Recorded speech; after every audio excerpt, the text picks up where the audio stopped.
Pedimos agora ao Alto Comissário da Convenção Nacional de Saúde, Dr. Manuel Pissarro, que se dirija ao púlpito para dar início à sua intervenção.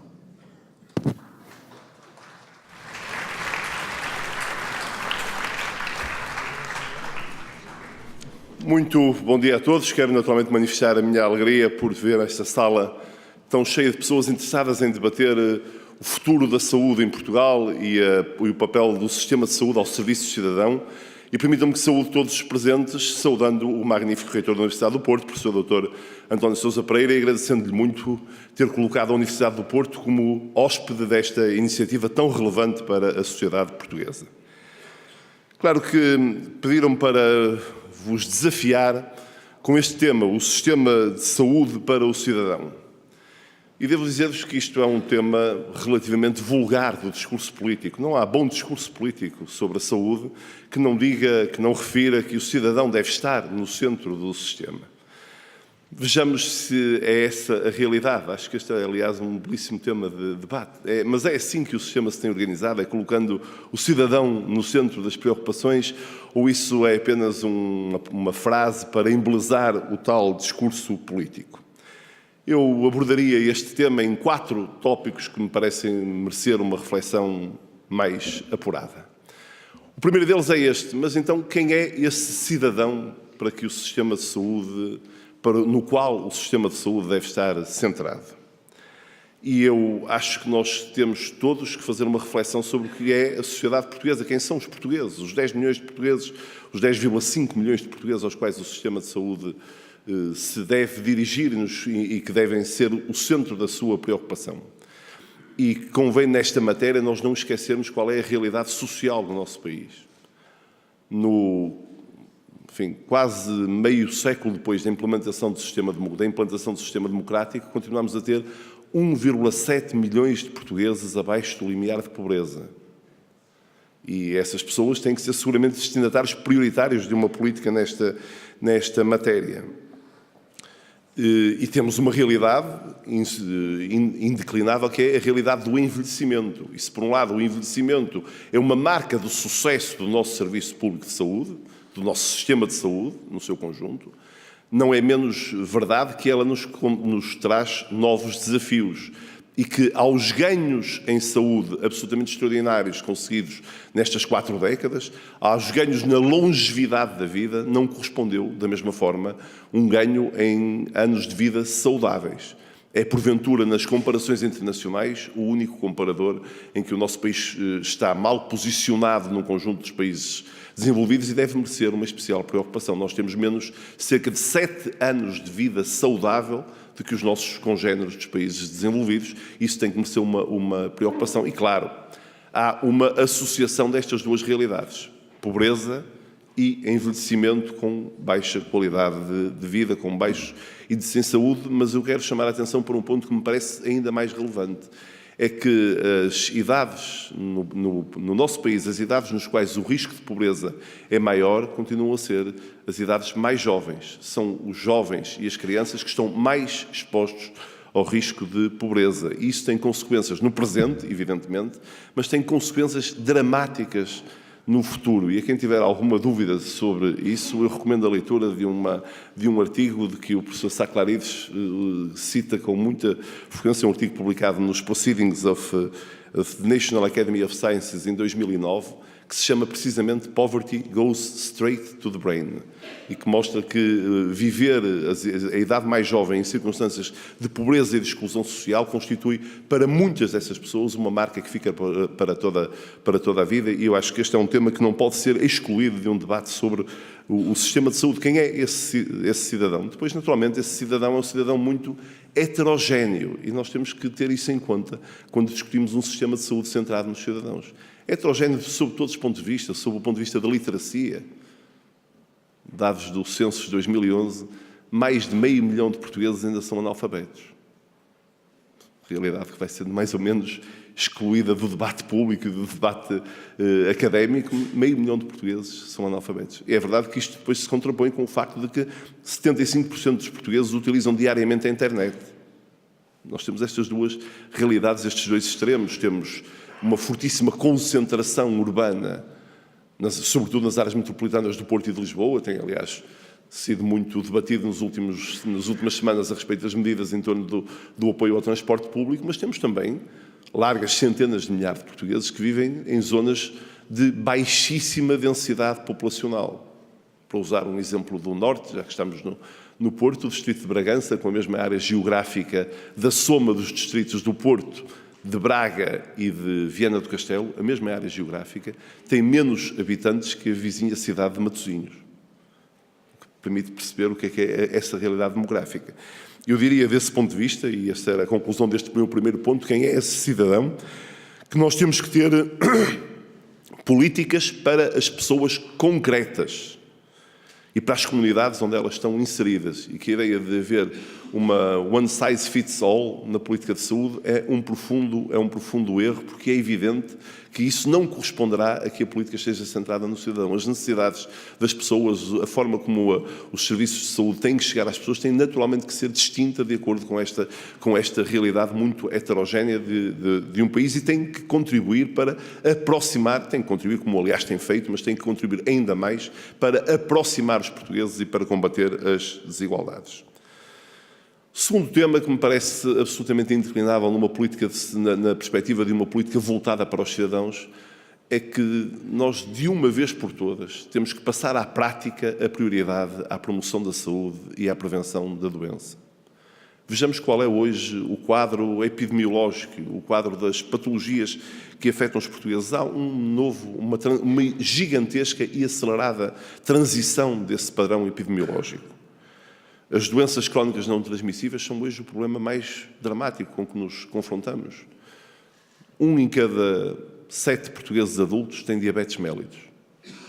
1 em cada 3 portugueses adultos tem hipertensão arterial.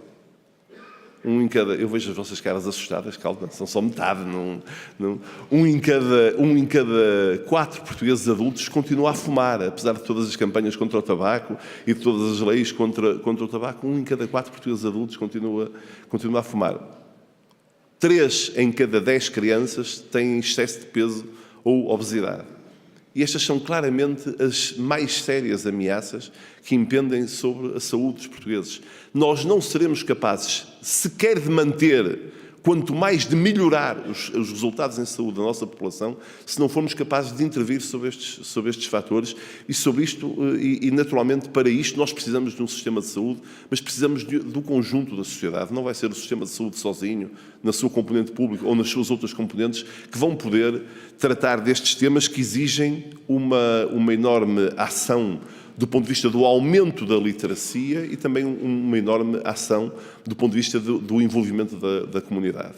Eu quero, aliás, aproveitar a esse respeito por saudar aqui a presença entre nós. Ele participará depois no painel do professor Dr. Fernando Araújo, que recentemente ocupou um lugar no Governo e teve uma ação muito decisiva, talvez a primeira vez que eu vi um Governo da República ter uma ação decisiva em matéria destes fatores que são tão estruturantes para o futuro da nossa saúde coletiva.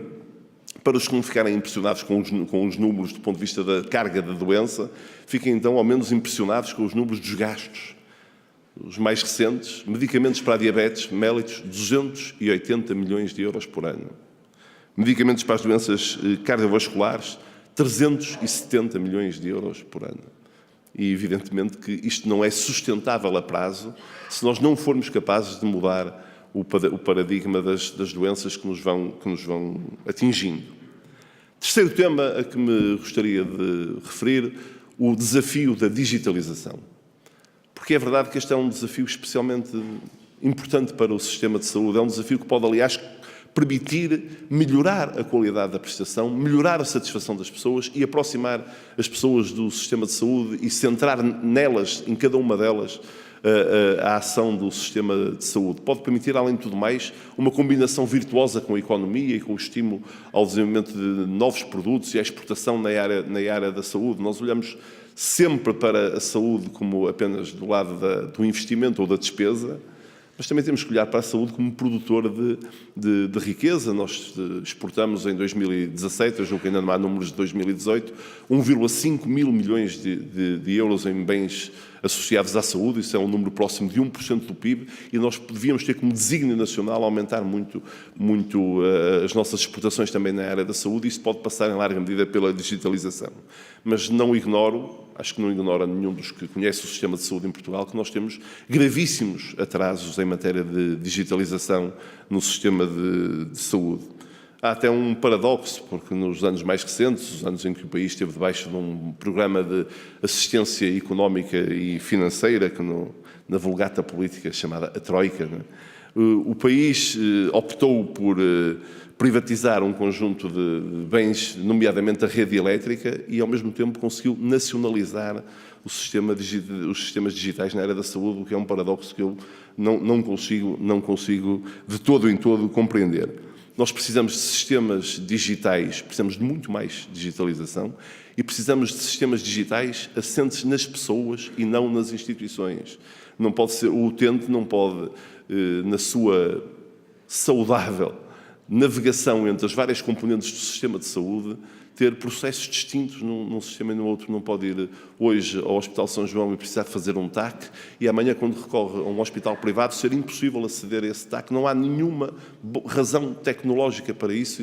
Isto não é um problema tecnológico, nem sequer é um problema financeiro, é fundamentalmente um problema político, e nós temos que intensificar a digitalização do sistema e intensificá-la ao conjunto dos cidadãos. A informação circula muito mal no Serviço Nacional de Saúde e não circula de todo entre o Serviço Nacional de Saúde e os outros componentes do sistema de saúde português, e eu entendo que é absolutamente prioritário resolver esse gap.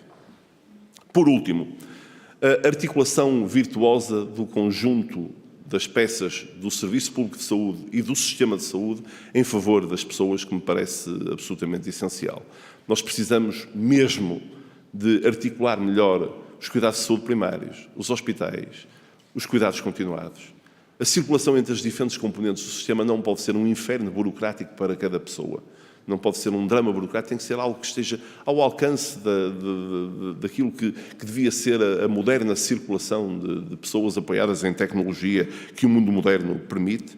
E, naturalmente, precisamos de que isso aconteça também assegurando a necessária complementaridade entre o Serviço Nacional de Saúde Público e os sistemas social e privado. Há, aliás, belíssimos exemplos dessa articulação e dos resultados para as pessoas dessa articulação que deviam ser discutidos de forma transparente e rigorosa. Por exemplo, só foi possível ao país resolver aquele que era o drama do atraso nas cirurgias, um drama endémico até há cerca de uma década atrás, através de um sistema, o SIGIC, que gera as listas de espera por cirurgia, que o gera numa complementaridade virtuosa entre o sistema público e o sistema social e privado, sem que daí tenha acontecido nenhum drama e tenha acontecido, ao contrário, um resultado, um ganho para as pessoas, que passaram a ter uma perspectiva muitíssimo mais rigorosa do que acontecia anteriormente sobre a resposta do sistema público às suas necessidades. Mas isso acontece também nos cuidados continuados. O país não teria podido progredir tão rapidamente nos cuidados continuados.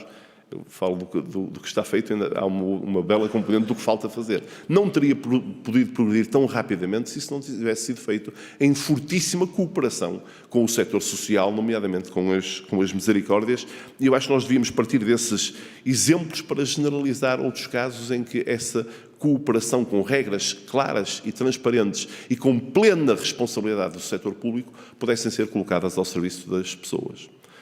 Palavra final para dizer que a minha expectativa é que uma nova lei de bases da saúde ajude a criar o clima propício para dar resposta a estes desafios que enunciei.